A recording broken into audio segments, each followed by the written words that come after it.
చైనాలోని నైరుతి ప్రాంతమైన చాంగ్చింగ్ నగరంలో ఘోర ప్రమాదం జరిగింది. భారీగా కొండ చర్యలు విరిగిపడి 8 మంది మరణించారు. మరో 34 మంది గల్లంతయ్యారు. పలు నివాస గృహాలు, వ్యాపార సముదాయాలు పూర్తిగా మట్టి కుప్పలతో సమాధయ్యాయి.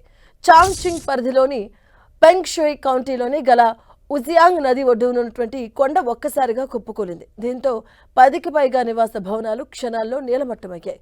కొండ చర్యలు విరిగిపడుతున్న సమయంలో దట్టమైన ధూళి మేఘాలు కమ్ముకోగా స్థానిక ప్రజలు ప్రాణభయంతో రోడ్లపై పరుగులు తీశారు.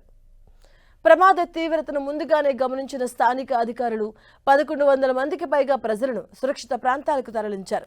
ముందస్తు చర్యగా ప్రమాద స్థలానికి చుట్టుప్రక్కల కిలోమీటర్ల పరిధిలో విద్యుత్, గ్యాస్ సరఫరాను నిలిపివేశారు. చైనా అత్యవసర నిర్వహణ మంత్రిత్వ శాఖ ప్రమాద స్థలంలో లెవెల్ 2 అత్యవసర పరిస్థితిని ప్రకటించింది.